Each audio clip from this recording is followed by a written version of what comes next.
are times when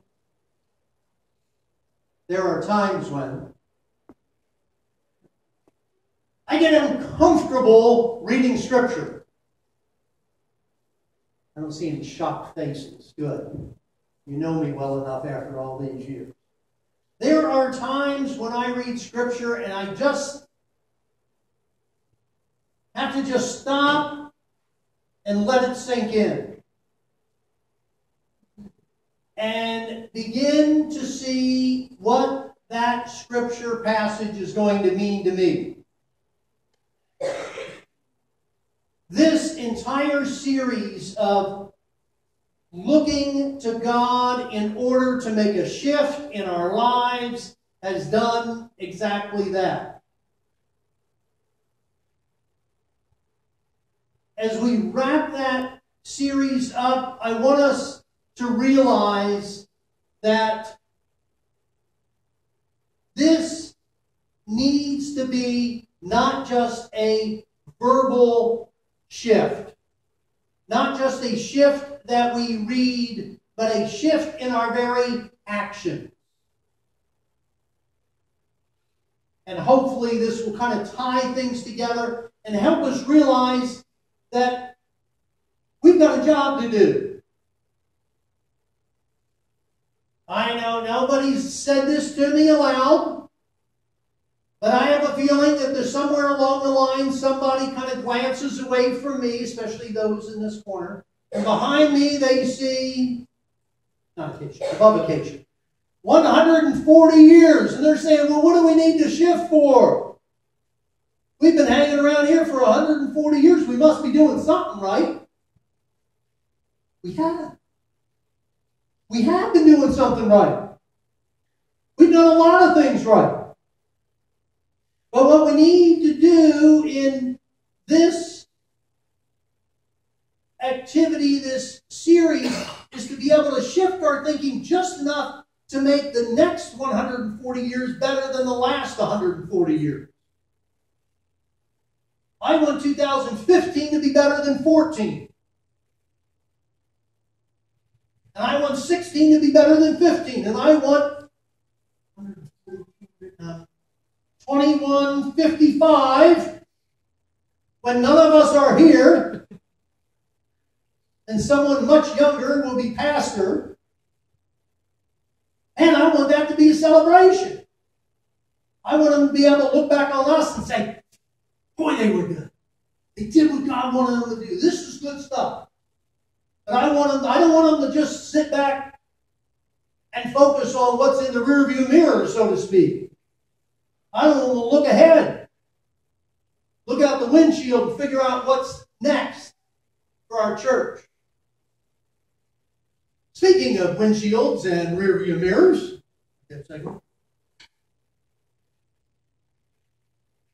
this last week I had to do a little bit of driving. And I realized that in driving, and I learned this when I was at driver's ed, that there are what are called blind spots. Now, the blind spot, the main blind spot when I learned how to drive, just because of the style of the vehicle, was over my right shoulder and seeing what was coming up on the right side of me. Especially that's dangerous if you're driving in the passing lane on a 2-lane highway or better, because there's something back there that you just can't see. And I think a lot of it was the way the vehicles were designed at that time. I mean, it was just like in that corner. And so I began to think about that as I'm driving along, and I mentioned to a couple of you, I'm driving along towing a trailer that I'm not used to towing, and the first couple times I looked in the rear view mirror and think, wow, that semi's awful close to me. And I realized, no, that's the trailer hooked up to the back of the truck. Don't worry about it. But you know, there are times when we need to look in the rearview mirror. But there are times when we need to keep our eyes focused and looking out the windshield. And that's where we are right now. That's where God has called us to be.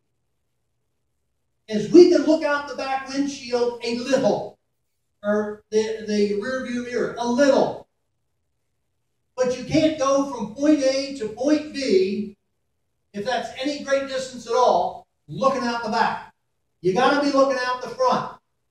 And so that's what we're trying to do. This is where the church is at. This is where we are at in the church, trying to understand what God has in store for us. Where is God moving? Where is God calling us to be as His people? Not just the church here, but the church worldwide.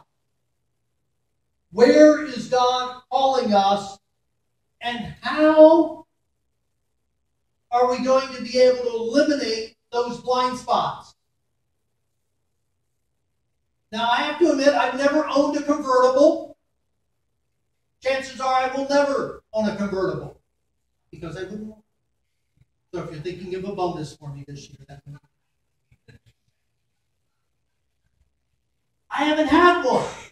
But you know, when you have a convertible and the top is down, there is no blind spot behind you. You can see all around you. So this morning we're going to put the top down. I don't have retractable roof. But we're going to put the top down and see all around us so we can see better. We can see, if you will, what Peter saw in the vision, and how that applies to you and to me. You know, most of us try to do what's right. Most of us do our best. Some of us overextend ourselves. Some of us feel as though, if this is going on, I got to be there. I got to be doing that.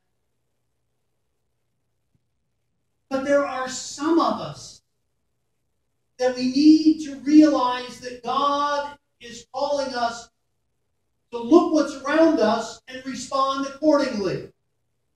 We need to shift our actions to a point where they are a good reflection of what we say we believe.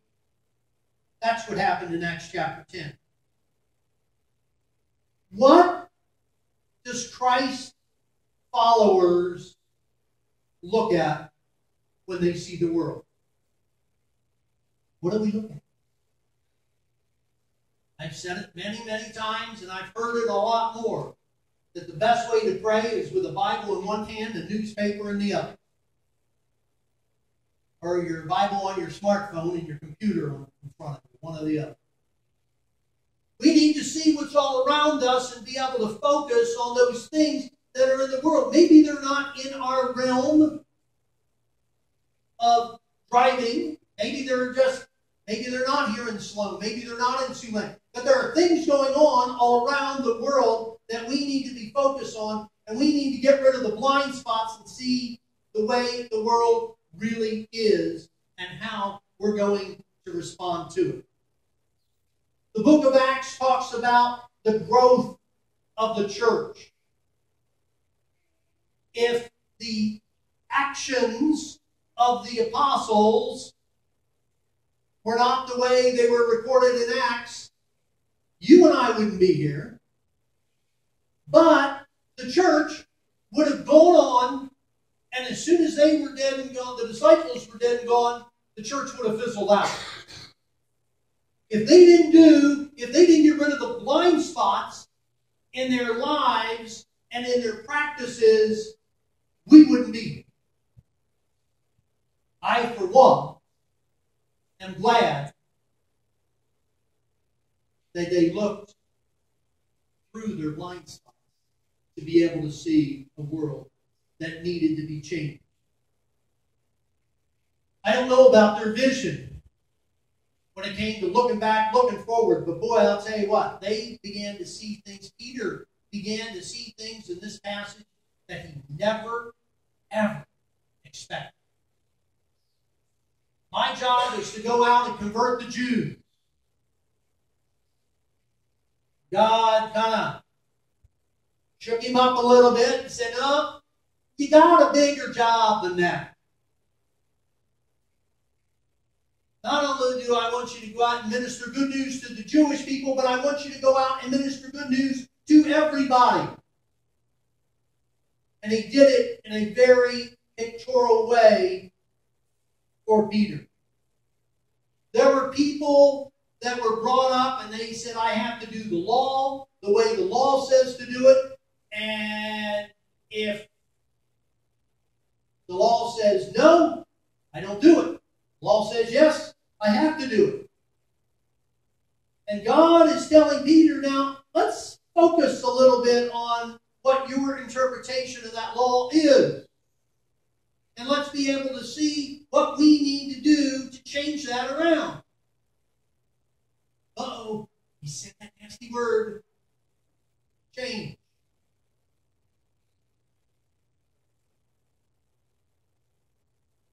The only one that likes change is a baby in a dirty diaper.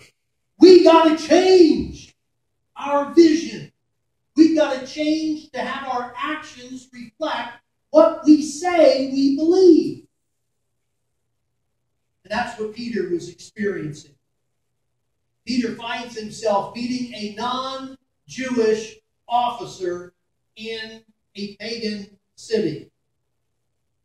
Now, at that point, we know that the Jews, that's probably not where you ought to be and probably not what you ought to be doing. Which I find fascinating. Because wasn't it Jesus that went out of his way to go to Samaria? To visit the Samaritan woman at the well? Wasn't it Jesus who used the story of the Good Samaritan? Somebody that the Jews absolutely despise. Something about that. And God is saying, we got to look at things a little bit different. If we want the good news of God's love to get out to all of us. This is a huge shift for the church. A shift that needs to be made, but it was a huge shift in their thinking. Peter, one of the leaders, one of the followers of Christ's disciples, and he is called to really step out of the box on this one. And I'm sure that there are some that were wondering, I'm not really comfortable with this. We found out later in Acts that was exactly the case.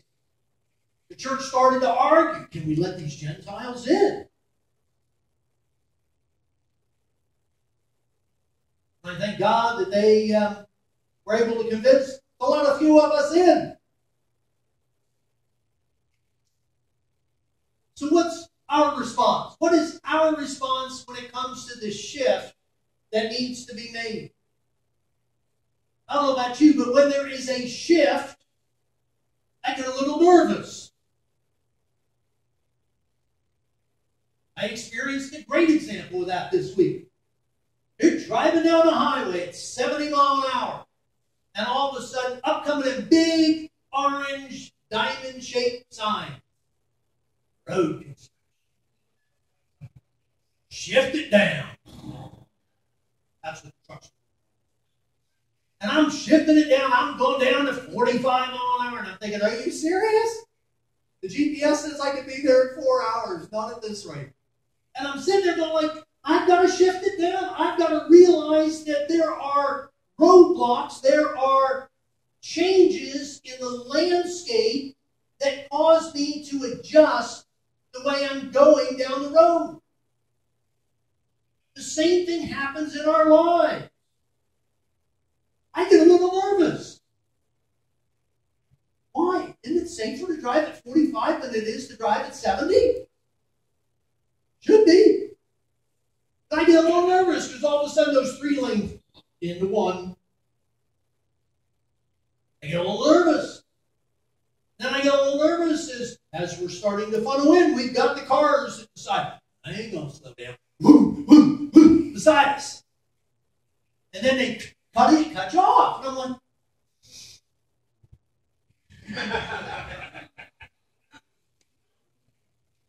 Oh, yeah.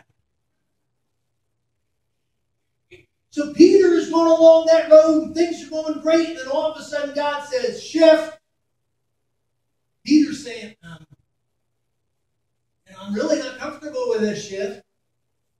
Why do I have to take this detour, God? I'm doing just fine the way I am. God says, it's time for you to take a detour because I've got something better in store for you.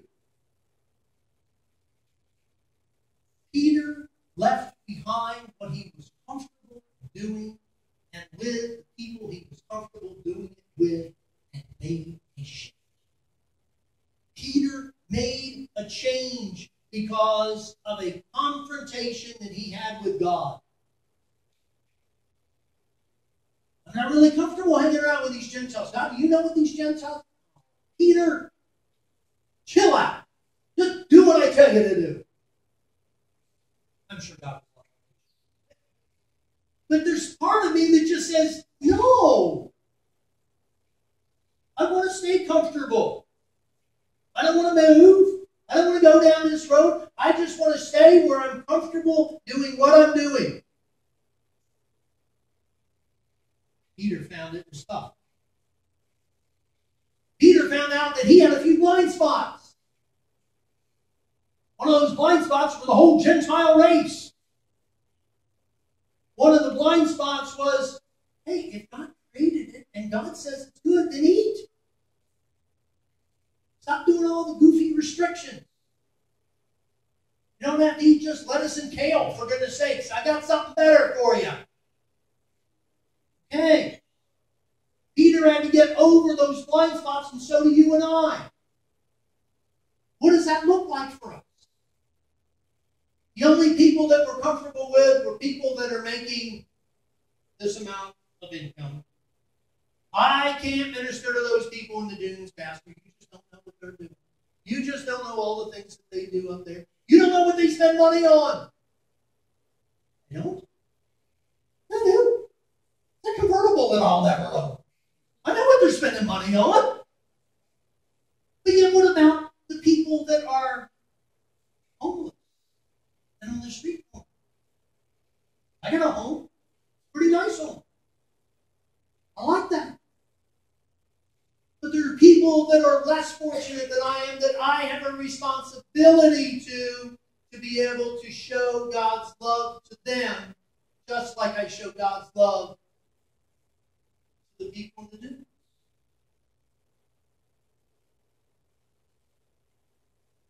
We need to shift. Peter could have just stayed really strict with the law, but he followed God. And Peter, I don't think, has a clue what God was going to do with that shift. I didn't go back over the board with all the confirmation pictures, but there was a shift that this church made a few years ago. They stopped having worship services in Swedish. Thank you. I don't know Swedish. And not only that, but they actually reached out and called a non-Swede to be their pastor. Oh. And still there are places where I go in this town and say, oh, you pastor the old Swede church. He said, have you been in our church lately? I love the Swedes. Right, man? Oh, Lord. But yet God has called us to branch out. We're doing it. And you sit there and go, there's not that many blooded Swedes left. You'd have really a small congregation. Well, yeah, I would. But I would be here then too. You know, we branch out. We have to realize that God's calling us to branch out as well and make a shift in our own lives. And how do we do that? James puts it this way. And remember, it is a message to obey. And And if you do not obey, you are only fooling yourself. Sounds like he was almost writing that in retrospect to what went on with Peter. For if you listen and don't obey, it's like looking at your face in a mirror but doing nothing to improve your appearance. We all can understand that. My guess is every single one of you stood in front of a mirror this morning. Some of you had to do a whole lot more work than others. And some of us just combed our hair straight back and away we go. We've got to look at ourselves in the mirror. We've got to realize, we need to make a choice. We need to be able to do something. We need to be able to look at something honestly, and that's what James is telling us. And here's the thing. God is holding a mirror up to our congregation, to you individually, and to me individually. James says, you see yourself, you walk away and forget what you look like. Does that make any sense to anybody? You've got this huge smudge on the side of your face. And you see it, and you know that a simple washcloth would take it off. And you say, oh, I got a huge smudge on the side of my face. And you walk out. Really? Or you look like a character from our gang. You got the cowlick sticking straight up the back, and you don't even do this. You just let it stick up. We look in the mirror to be able to see where we are and see what we look like and to be able to change when things don't look good. God is holding a mirror up to Peter and said, look at yourself. It's not right. Change it. Shift. Peter makes the shift. Peter makes a shift, and so you and I must make a shift as well. You and I get invited to look around the globe, to be able to see things that go on. We look around, we see what's going on with Dr. Cindy down in Oaxaca, and we make a little adjustment. We say, well, we'll take a special walk. I'm glad that it's more than just a one-time special offering thing. I'm glad it's an every week type of thing. And we look at the Congo, and we look at Pete and Cindy X-Ray, and we say, you know what? There's a difference, and there's something going on there, and we need to be a part of it. We don't have to change it. We just want to be a part of it. The church in the Congo that was started by the Covenant Church in the middle of the 20th century was a mission outreach. Do you know what that mission outreach has done? The church in the Congo, the Covenant Church in the Congo, is bigger than the Covenant Church in the United States and Canada. It's bigger. The daughter is bigger than the mother. This church over there has exploded. Now, for me, that's pretty exciting.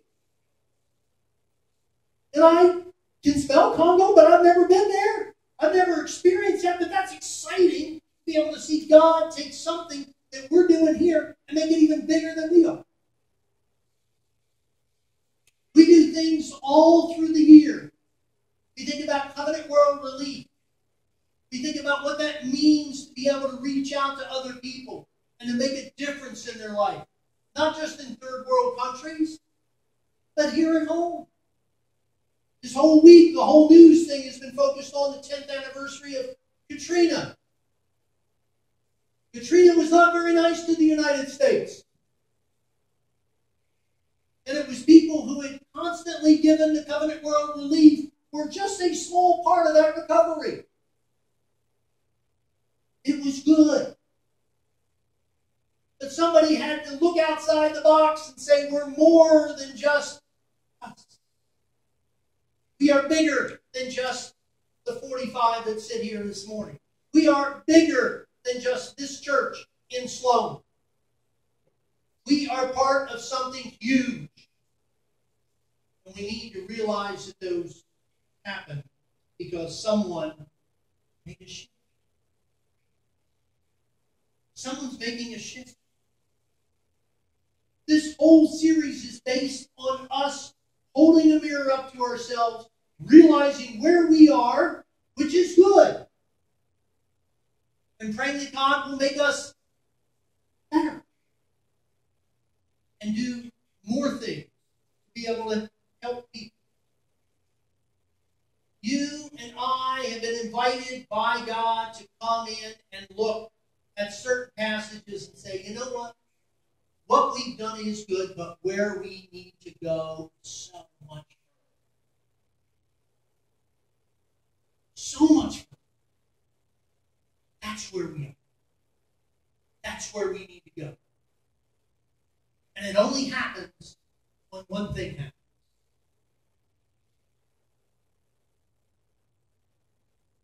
It's time to shift.